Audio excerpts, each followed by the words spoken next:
Hi, I'm Tom Landon. The program you're about to watch was recorded live at the historic Grandin Theater in Roanoke.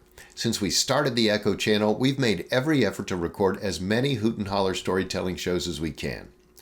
If you appreciate seeing programs like this one and the fact that we make them available online and on demand to a global audience, I hope you'll consider supporting Blue Ridge PBS by becoming a member. These programs aren't cheap to produce, and we're actively seeking underwriting to support the recording, editing, and distribution of Hoot and Holler so that we can continue to make these heartfelt and personal tales available to those who are unable to attend them live.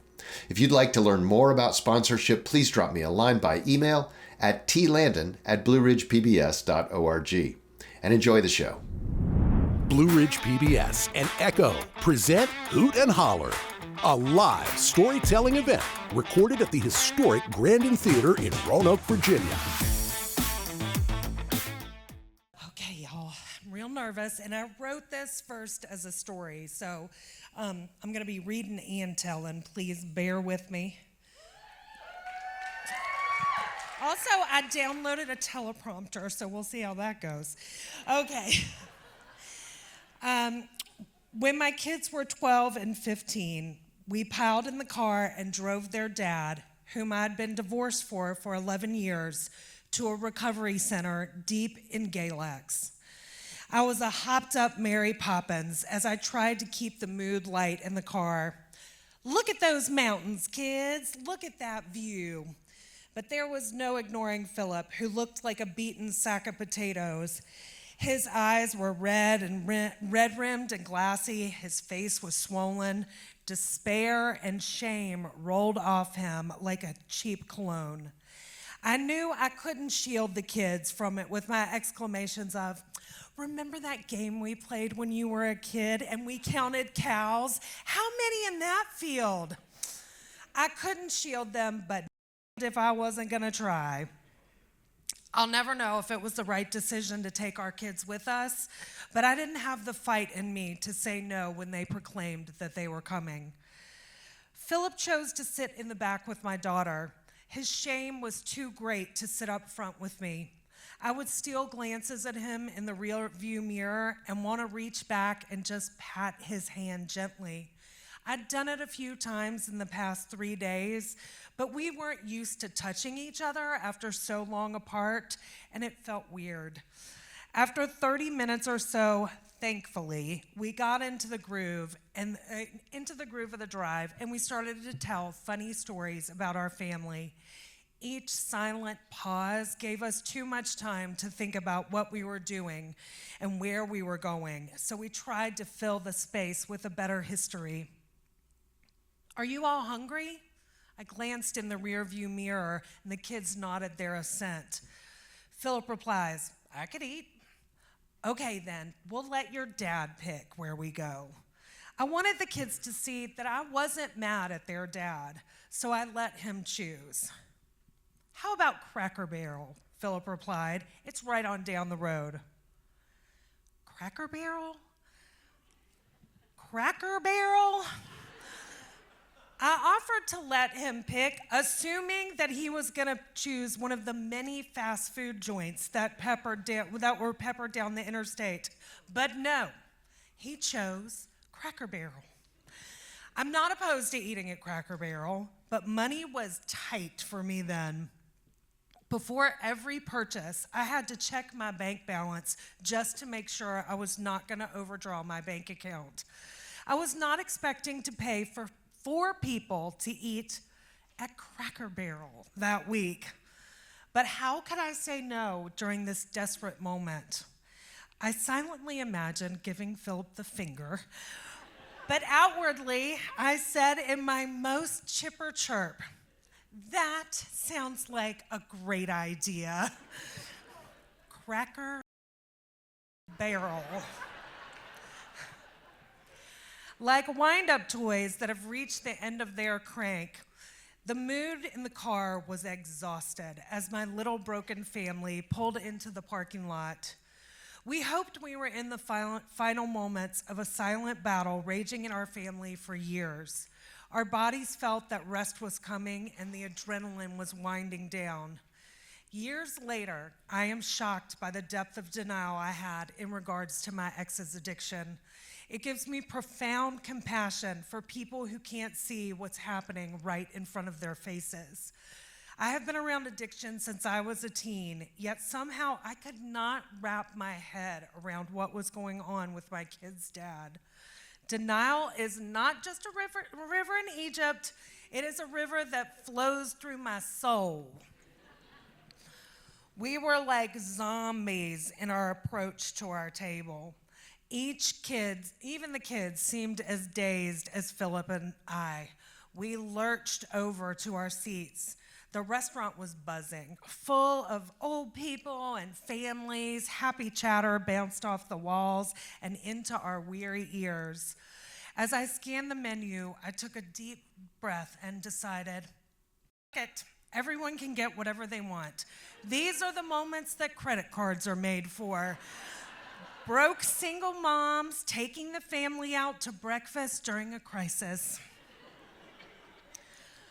I knew that comfort food was an appropriate human response, and I knew we would all try to get a side of mac and cheese if it was served for breakfast.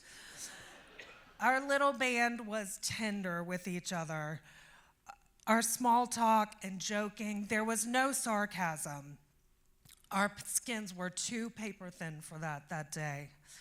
After we ordered, I went to the bathroom, and when I returned, I noticed 4 men, tall and trim, wearing starched button-downs and crisp jeans.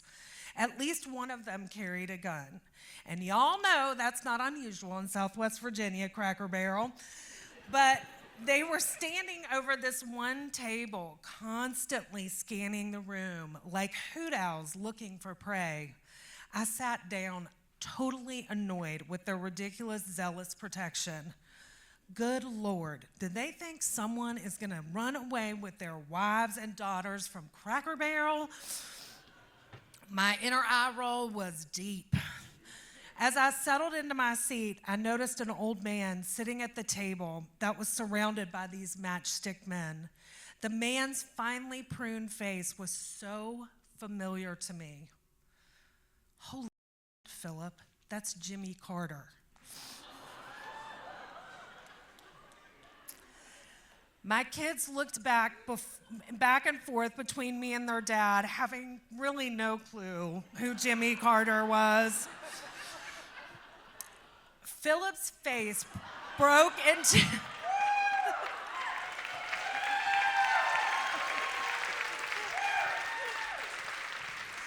God bless Jimmy Carter. Philip's face broke into his signature crooked grin. It was the first genuine smile I had seen on his face in months. Definitely since I had sat down on my porch with him and told him he was going to rehab. "It is not," he replied. "I swear it is." Well, I'll be... We started quietly whispering, trying to figure out how to take a sneaky picture. My back was to President Carter's table, so we enlisted my son Harrison to help. We continued eating and tried not to glance too often at the table where President Carter quietly, calmly ate his breakfast. Finally, as if he was controlled by hydraulics, he unwound himself from sitting.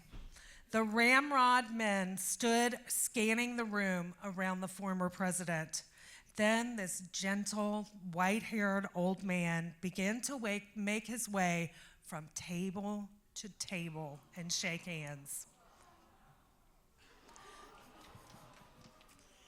Like the disciples surrounded... This is a true story. Like the disciples surrounding Christ, former President Carter's Secret Service men gently circled him with a protective cocoon. There was no stopping him, I promise. They allowed him to stop by each table to speak and shake people's hands. All restaurant activity on our side of the Cracker Barrel stopped. The chattering became hushed whispers as the curved old man with his honey southern voice blessed each table with, "Nice to see you. Nice to meet you." Former President Carter stopped at our table. My son and Philip were on the outside, and my daughter and I were on the inside. He looked at my son. "Hello, young man." He smiled as he shook my boy's hand. Then he reached out to take Philip's outstretched paw and give it a gentle shake. Humbly, he moved on, out the door, leaving a trail of awe in his wake. Philip and I looked at each other wide-eyed. "I cannot believe that just happened," I said. I know, Philip said. Walking to the car, Philip stood taller. His smile was genuine. He took on a gravelly, jokey voice reminiscent of pro wrestler Randy Savage, which I am not going to do this justice. "That was our sign that it's going to be okay. I mean, if Jimmy Carter comes to you while you're on your way to treatment, it means it's going to work."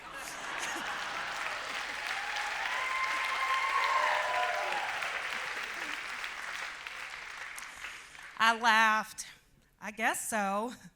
Let's hope so." I watched my kids as they ran across the parking lot. I needed to believe that this stint in treatment would work. The Galax Recovery Center was a stark contrast to Cracker Barrel.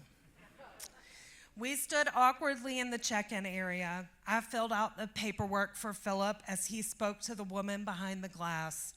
My kids looked around wide-eyed, shuffling their feet, glancing at each other in a silent language only they understood. My ex looked like a broken man. He teared up as he hugged our children goodbye. I walked toward him. "I'm gonna hug you." We both laughed with tears in our eyes because it kind of sounded like a threat. I squeezed Philip tight. "You're gonna be okay." He nodded his head into my shoulder. We pulled back and looked at each other for a moment. I patted his arm and said, "Just remember Jimmy Carter." We both chuckled as tears slid down our cheeks. Then I turned and I ushered my kids out the door and back home. That was in 2018. Philip has been clean ever since.